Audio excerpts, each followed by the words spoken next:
Bienvenue sur Let's Talk Leadership, un espace où on parle de leadership avec une perspective chrétienne. Moi, c'est Yves et je suis vraiment content que tu sois là. Et salut à tous, c'est Yves et je suis avec... Sabine. Non, c'est bon, Je t'ai c'est bien. fini ta phrase. C'est bien. Avec qui tu es. Et on est content de vous retrouver pour ce nouvel épisode de Let's Talk Leadership. Mais juste, merci de prendre du temps avec nous. Merci pour ceux qui nous écrivent, qui partagent. Il y en a plusieurs qui font ça. Puis en fait, pour nous, c'est un privilège de prendre ce temps. Notre cœur, c'est vraiment de voir des leaders de qualité, de voir des leaders s'établir, se former, être convaincus, avancer. Puis je crois que le royaume de Dieu avance quand les disciples entrent dans le leadership que Dieu a pour eux. Donc du coup, c'est bon pour nous que vous preniez ce temps. Puis on est content que vous fassiez ça. Puis c'est à chaque fois aussi un plaisir de pouvoir enregistrer ces moments. Sabine, comment tu vas ? Je vais bien, merci. Tu sais, la fois où je réponds, ça va pas du tout, tu sais. On va faire une séance de counseling. Je pense que c'est parce que... Ça sera chelou quand même. Ouais, Pas grave. on arrête l'enregistrement, pardon. Bon, on va recommencer. Non, je vais bien et je me réjouis de ce podcast. En fait, l'input qu'on va mettre, il est vraiment bon. On va parler aujourd'hui de la fondation du leadership de chacun. Et puis en fait, Pourquoi tu as parlé de ça à la base ? Parce que finalement, la fondation, ce serait quand même bien de parler de ça au début. Donc, pourquoi on balance ça à la saison 2, tu sais ? C'est une bonne remarque. Déjà, je dois dire, avant de répondre à ta question, je suis toujours un peu perplexe quand tu dis cet input, il était vraiment bien, parce qu'il y a la part insécure de moi. Est-ce que ça veut dire que les autres, ils n'étaient pas bien ? J'ai pas dit ça. Bon, Non, non, je je sais. Mais offline, non, c'est ça. Non. Pourquoi est-ce que je parle de ça ? Je pense qu'il y a plein de raisons. Je sais pas si on va jamais sortir, mais il y a eu cette saison Covid qui est arrivée, qui a choqué tout le monde, nous a obligés à repenser plein de choses, à réorganiser. Et puis là-dedans, j'avais l'impression qu'il y avait 2-3 choses qui étaient un petit peu ébranlées. Et du coup, c'était un petit peu comme aller contrôler les fondations. Et alors, je suis pas encore propriétaire, soulignez le mot encore, parce que ça va venir un jour, je proclame dans le nom de Jésus-Christ. Amen. Mais ce que j'ai entendu pour les gens qui sont propriétaires et tout ça, c'est que en fait, tu as meilleur temps d'aller contrôler un petit peu comment va ta maison pour pas avoir de mauvaises surprises. Alors, en général, les fondations, elles sont bien posées et puis c'est bon. Mais en fonction de où tu es, de où est établie ta maison, de temps en temps, d'aller juste checker un petit peu les fondations, c'est pas une mauvaise chose. Et donc, le contexte, c'est un peu celui-ci. J'avais envie de reprendre un peu certains éléments qui sont des éléments de base, effectivement. Je crois que c'est pas forcément des éléments nouveaux, en tout cas pour ceux qui ont écouté l'input, ça revenait aussi sur des choses que j'avais déjà pu dire de différentes façons depuis qu'on fait ces inputs, mais pour moi c'était important de reposer un petit peu des bases justement, puis encourager chacun à réfléchir aux fondations de notre leadership. Trop bien, merci, ça met un peu de contexte, vraiment bon. Tu vas parler en fait de 4 clés, 4 piliers dans le cadre de cette fondation en leadership. Est-ce qu'il y en a 4 ? Est-ce qu'il y en a plus ? Pourquoi c'est 4 ? Je pense que si je devais écrire un truc avec un chiffre, je pense que je mettrais les 99. Parce que j'ai l'impression qu'il y en a toujours plus, puis après quand tu les lis, ils se ressemblent.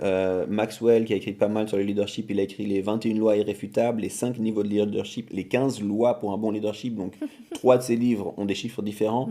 Stephen Covey, qui a aussi écrit, il a parlé des 7 habitudes d'un bon leader, enfin des gens qui réussissent. Bref, les chiffres, il y en a toujours plein. Je pense qu'il n'y en a pas que 4. Je pense qu'il y en a plusieurs de piliers.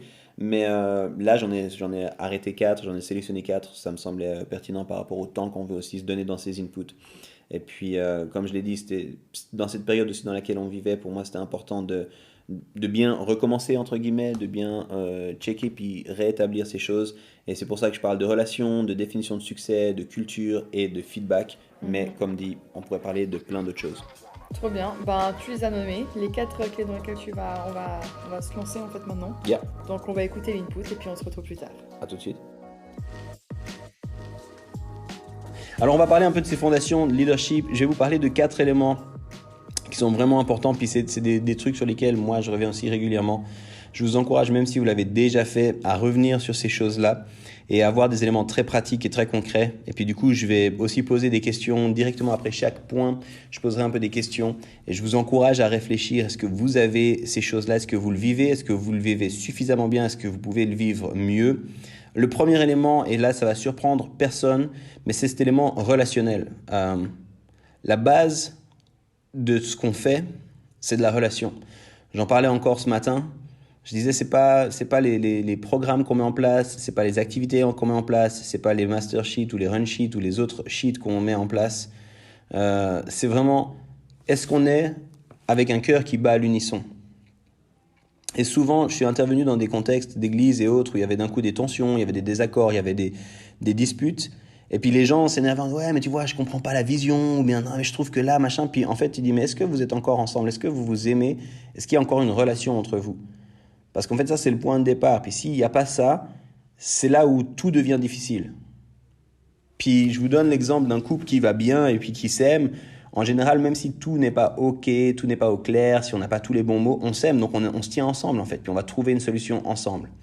Et je pense que c'est important pour nous de veiller à la dynamique relationnelle. C'est important pour nous, et puis c'est important pour les gens qui nous rejoignent.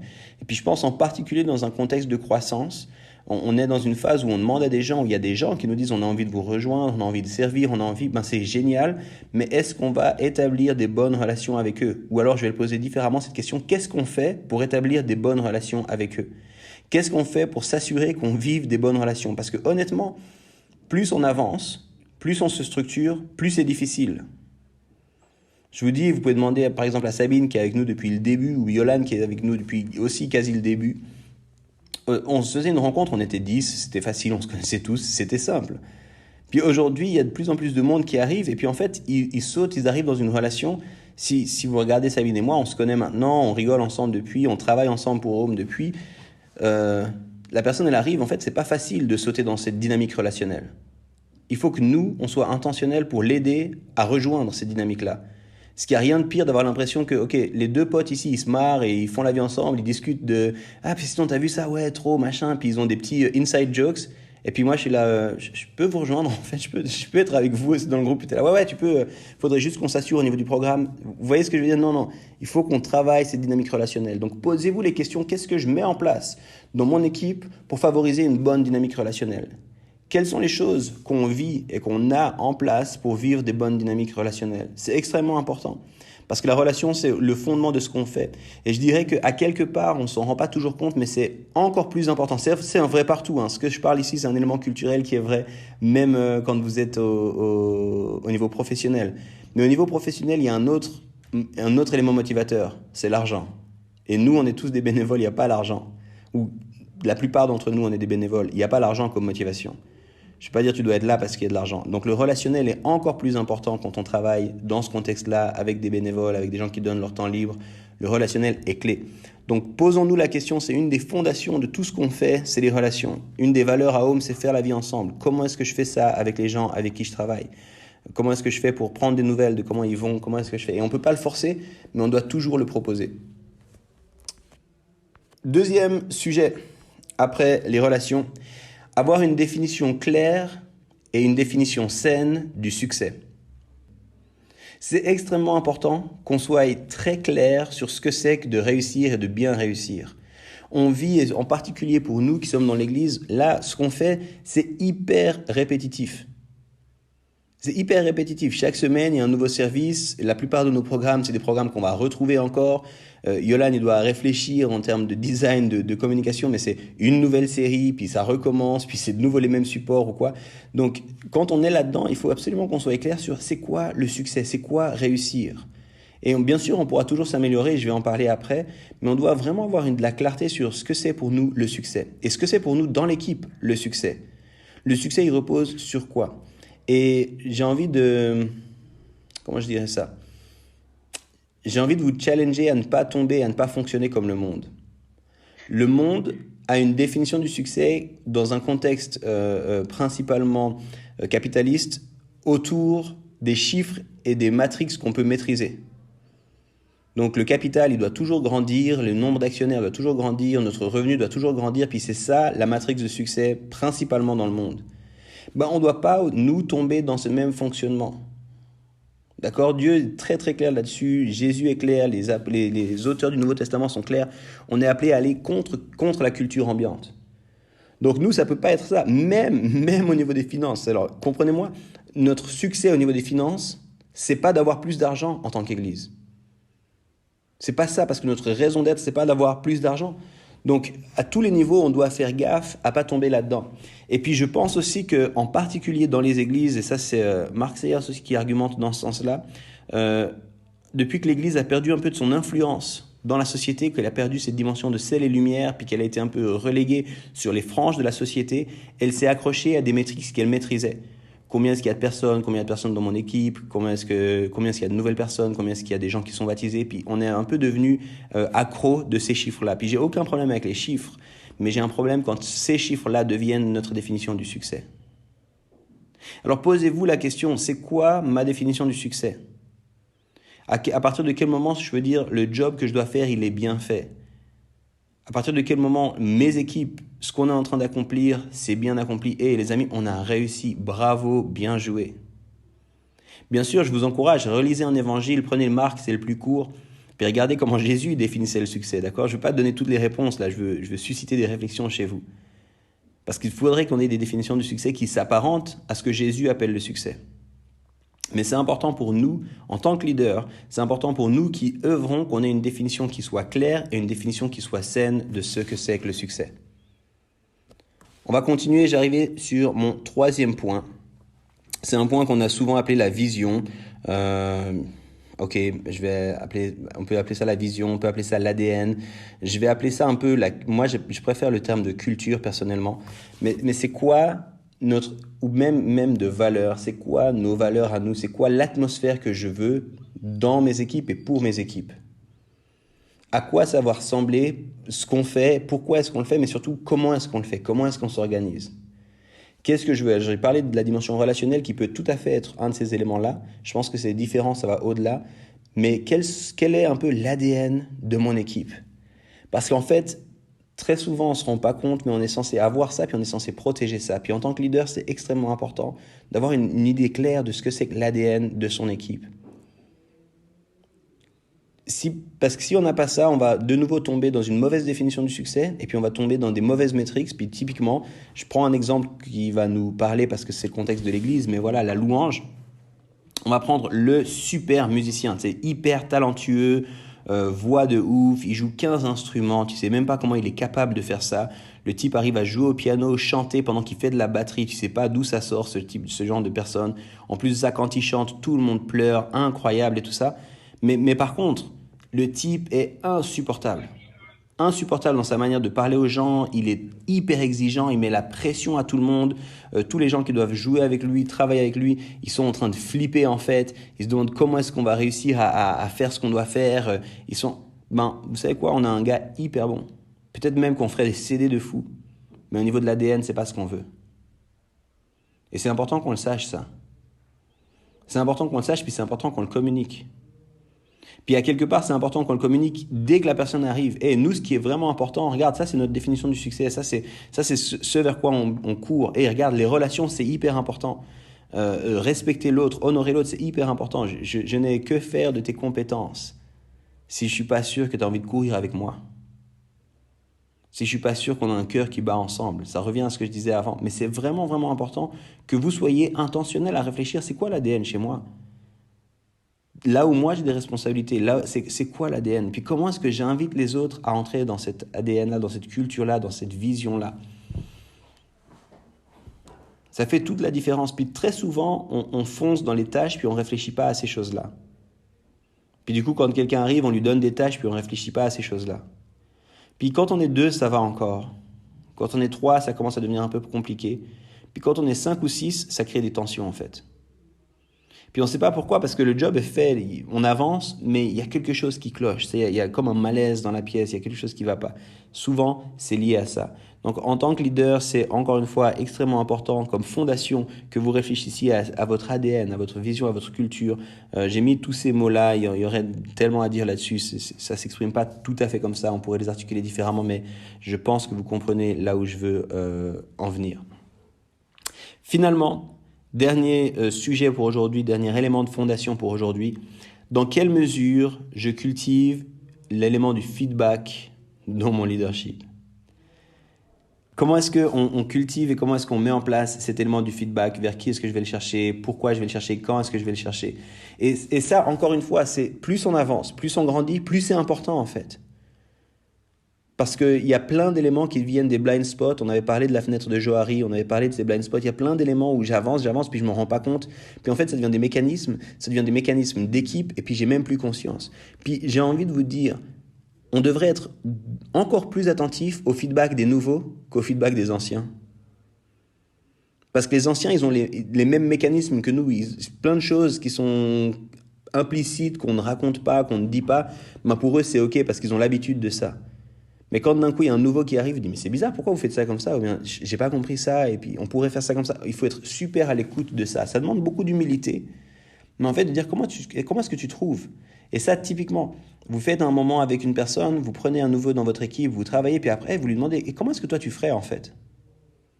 Nous, on s'organise comme ça. Tu trouves qu'on pourrait faire différemment ? Est-ce que dans nos mécanismes, dans nos process, il y a des choses qu'on pourrait améliorer ? Et vous demandez ça à un nouveau parce qu'il est frais, il n'est pas encore à quelque part biaisé ou il n'est pas encore entré complètement dans vos systèmes à vous. Donc c'est vraiment, vraiment important d'avoir cette culture du feedback. C'est vraiment important d'aller chercher ces feedbacks. Maintenant, c'est aussi super important de donner des feedbacks. Une des raisons pour lesquelles des fois les équipes se fatiguent et s'essoufflent, c'est parce que le leader n'ose pas donner des feedbacks. Donc vous avez des équipes qui font les choses, puis il y a des choses, c'est pas tout à fait comme vous auriez voulu. Puis ça vous chagrine un peu, ça vous touche un peu, vous dites, mais bon, je vais pas dire parce que le job est fait. Mais en fait, ça, sur le long terme, ça crée de l'usure, ça enlève la confiance, vous n'osez plus travailler avec la personne, vous n'osez plus lui demander parce qu'il y a... Et c'est important de vous aussi dire, donner, proposer des feedbacks à vos équipes. Et je pense là, c'était vraiment bien. Par contre, là, on pourrait regarder pour s'améliorer. Je ne suis pas convaincu de cette façon de faire. Est-ce qu'on peut faire différemment ? Et vous allez chercher et cultiver ça. Vous verrez, c'est pas forcément facile et je pense que je vous ai sous les yeux, donc je pense que c'est certains des visages qui sont là. Ah, j'ai pas envie de déranger mes équipes, elles sont déjà tellement gentilles de faire des trucs pour moi. Mais en fait, vous allez cultiver et construire la confiance de vos équipes en faisant ça aussi. D'un coup, vous allez leur montrer, hey, je veux le meilleur pour nous, puis en fait, je te valorise, puis j'ai suffisamment, puis je crée la confiance, donc j'ose te dire, regarde, est-ce qu'on pourrait pas faire différemment ? Puis je le propose de façon ouverte. Tu peux me dire si tu vois le truc différemment, tu peux... Mais il faut surtout pas se dire, moi je vais tout faire pour eux et puis je vais jamais leur dire quand il y a quelque chose, mais parce qu'en fait au bout d'un moment vous vous fatiguez, vous vous épuisez, vous usez et en fait vous perdez toute la dimension de l'équipe. Donc posez-vous cette question, est-ce que je donne des feedbacks ? Est-ce que je donne assez régulièrement des feedbacks ? Et puis est-ce que je cherche des feedbacks ? Est-ce que je le fais bien ? Comment est-ce que je peux m'améliorer dans cette dimension du feedback ? Donc, je vais juste répéter les 4 éléments que j'ai cités pour que vous les ayez au clair, aussi pour ceux qui ont pris des notes, ceux qui se disent « Ah, il y en avait 4 », maintenant vous verrez qu'il y en avait bien 4. Le premier, les relations. En tant que leader, notre fondation doit être les relations. Puis il faut se poser la question, comment est-ce que je cultive les relations, autant avec ceux qui sont là depuis longtemps qu'avec les nouveaux qui arrivent. On veut une culture relationnelle. La deuxième des choses, il faut une clarté sur la définition du succès. Il faut une clarté et une sainteté. Il faut que la définition du succès, elle soit saine. Donc, quelle est ma définition du succès ? Quelle est notre définition du succès par rapport à mon secteur, par rapport à mon domaine ? Qu'est-ce que je recherche ? Comment est-ce que je le communique ? Troisième, est-ce qu'il y a de la clarté sur tout ce qui est, j'ai encapsulé ça, vision, ADN de notre secteur ? C'est quoi cette culture qu'on vit, qu'on construit, qu'on établit ? À quoi elle ressemble ? Dans quoi est-ce que j'invite les gens à quelque part ? Et puis, pour terminer, feedback. Est-ce que je donne des feedbacks et est-ce que je suis capable de recevoir ou d'aller chercher des feedbacks ?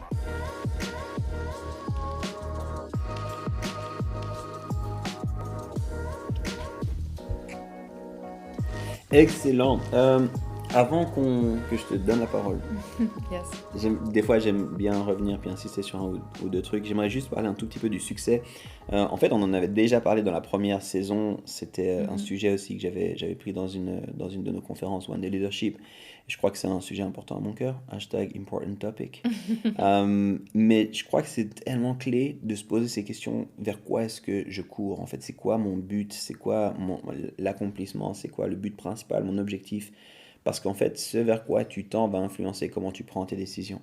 Puis en tant que leader, tu vas prendre beaucoup de décisions.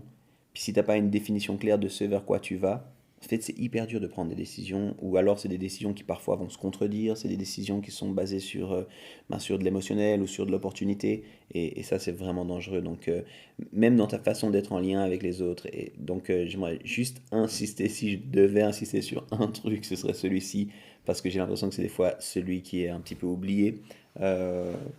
voilà, je voulais juste insister là-dessus, c'est mon petit kiff perso. Mais Mais moi, ça me va. Mais du coup, si on est dessus, je te pose une question dessus, tu vois. vas-y, c'est bon, c'est bon. Même si tout un podcast se fait, je pense que c'est une clé qui est tellement importante. À un moment donné, tu nous dis les définitions doivent s'apparenter à celles de Jésus. Mhm. Du coup, c'est lesquelles, celles de Jésus?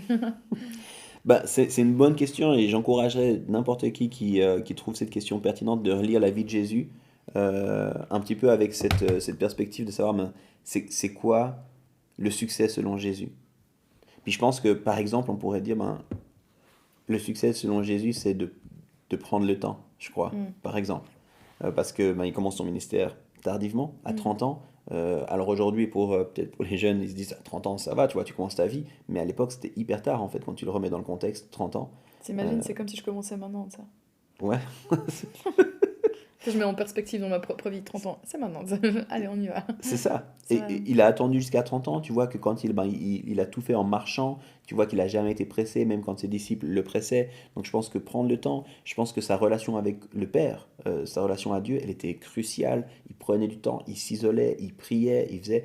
Donc tu vas voir qu'il y a des choses comme prendre le temps, relation à Dieu, relation aux autres. Mm. L'investissement qu'il a fait dans la vie des disciples, comment il a cheminé avec les disciples, comment il les a discipulés pour le coup. C'est le mot qu'on a créé en français pour parler de ça. Mais tu vas voir en fait différentes choses qui étaient vraiment importantes pour Jésus. Et peut-être que tu vas voir certaines des choses que nous on estime peut-être être le succès, ça semblait pas trop l'intéresser.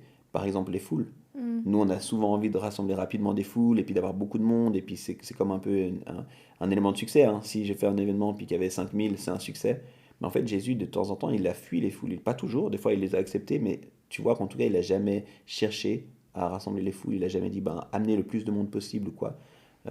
Et du coup, ça doit nous questionner un petit peu. Donc, Ouais, je laisse les gens creuser la vie de Jésus avec ce filtre un petit peu, avec cette question. lire la Bible, quoi. Voilà. Et puis se concentrer sur un petit peu son style de vie et ce qu'il mettait en avant. Ouais, ouais, Trop ouais. bien. Un des premiers piliers que tu mets en avant, c'est le côté relationnel. Moi, je pense que les relations, c'est bien hein, et que c'est Je suis important. rassuré. Tu Ouais, penses c'est ça? bien, tu Ouais, vois. je suis bien. Mais je trouve qu'il y a toujours une tension entre être, donc les relations, hein, je suis, et le fait de faire. Et typique, moi, je sais que je suis quelqu'un d'entre le faire. J'ai besoin que mes to-do list elles soient accomplies. J'ai besoin de savoir va. que les choses soient faites à temps. J'ai besoin d'anticiper. Achiever. Tu vois, voilà, le côté achiever, exactement. Le côté je fais les choses et j'ai besoin qu'elles soient faites. Mais je suis hyper d'accord avec les relations et j'aime ton point. Mais je me dis, tu es dans une équipe, tu donnais l'exemple de quelqu'un en fait, qui fait les choses super bien, mais qui a en fait, un cœur, on va dire, pourri, pour donner un exemple un peu extrême. Mais au contraire, quelqu'un qui est incroyable, mais en fait qui fait rien. Est-ce que ça, c'est ok aussi? Ben, je pense que c'est pas OK. C'est pas ok. Je pense que c'est pas OK. Puis, en fait, à mon avis, ben, c'est toujours cette question de l'équilibre. C'est aussi un mot qui est cher à mon cœur. Mais des fois, ben, quand on veut rééquilibrer les choses, on va trop dans un extrême. Puis je pense que justement, peut-être parce qu'on a souffert d'un contexte où c'était que sur le faire, des fois on a envie de dire maintenant c'est l'être. Et puis je vais me concentrer sur l'être. Mais en fait, les deux fonctionnent ensemble. Et quand on regarde la création, la Genèse, c'est intéressant parce que Dieu n'a jamais dit à Adam sois et fais rien. Au contraire, il lui a rapidement dit fais des choses en fait.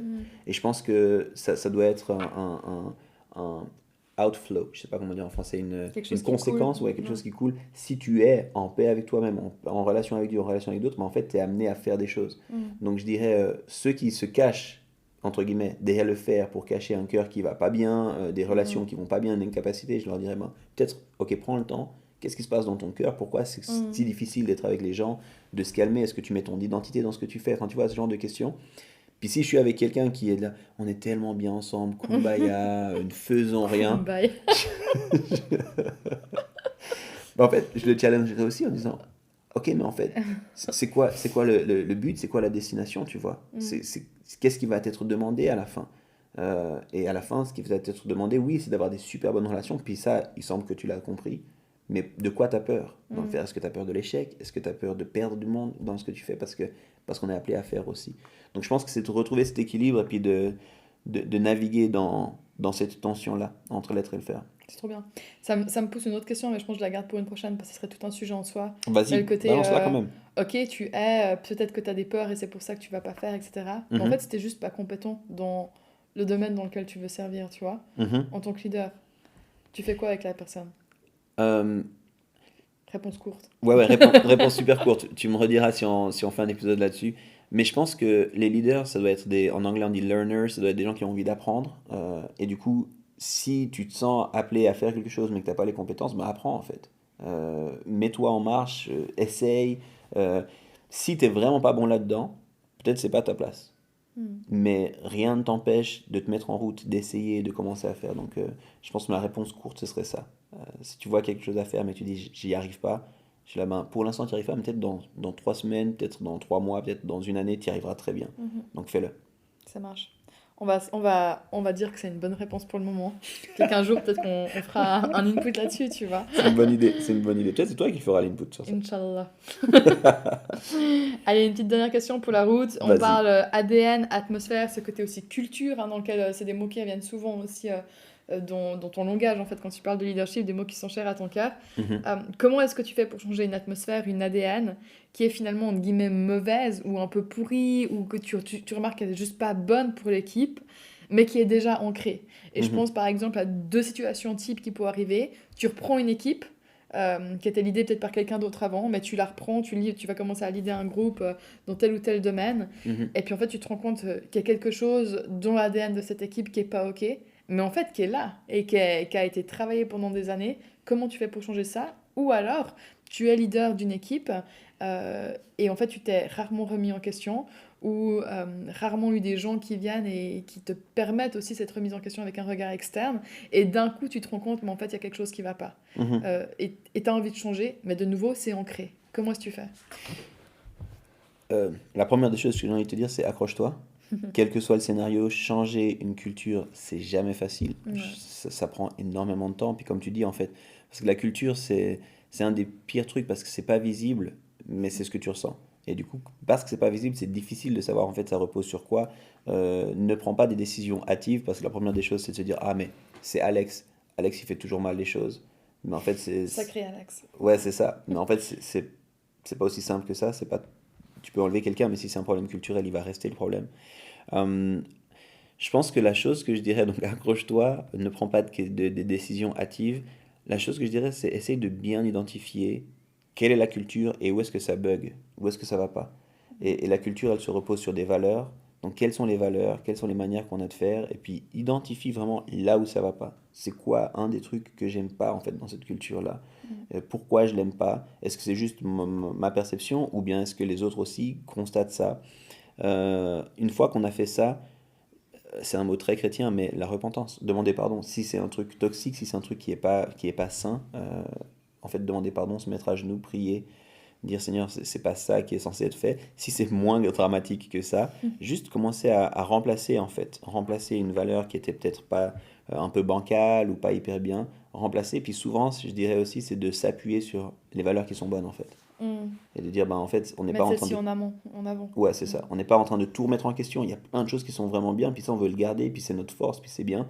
Mais dans tout ça qui va vraiment bien, on pourrait peut-être améliorer ça. Mm. Après, changer les cultures, c'est vraiment un job de longue haleine.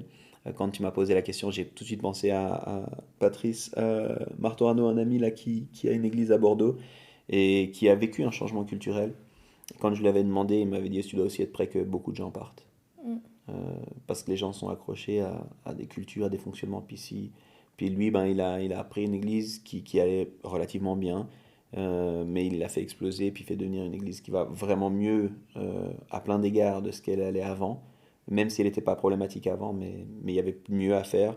Puis il me dit, mais il y a moins de 10% des gens initiaux qui sont restés sur le long terme, sur les années. C'est fou. Hein. Donc, euh, donc voilà, il faut aussi Ouais. être prêt à ça, en fait, que les gens n'aient pas envie de changer toujours au niveau culturel. Donc, Ça marche. Ben, merci. Persévérance et être prêt aussi à voir des gens partir. yeah. Vraiment, vraiment bon. Merci beaucoup pour ce temps. C'est tout le temps ma conclusion de ça, c'est des bons inputs, c'est des bons moments. Mais c'est ce que je pense, Yves, c'est ce que je pense. Je suis vraiment contente qu'on ait repris. J'espère que vous avez du plaisir à nous suivre. On va se retrouver tout bientôt pour du coup le 3e épisode déjà de cette saison 2. Yeah. Trop hâte de le faire. Je crois que ça va en plus. On va aller très très en profondeur dans 2 sujets, donc je me réjouis aussi de ça. Yeah. Restez connectés, on ne dira jamais assez. Écrivez-nous info@talkleadership.ch. Donnez-nous des matières à travailler aussi. Encouragez-nous, ça fait toujours plaisir aussi de vous lire tout simplement. Merci d'être là avec nous. Et Yves, tu nous avais promis une petite punchline conclusion pour la saison 2. Comment? T'as trouvé? Yes, j'ai Vas-y, trouvé. balance pour la première fois. Hey leader, fais ton maximum pour inspirer les autres à rêver, apprendre, s'engager et grandir. C'est ça ton job. C'est pas mal. C'est pas mal. On se réjouit de l'entendre et d'arriver ensemble. Vraiment. Allez, ciao, à bientôt. À plus.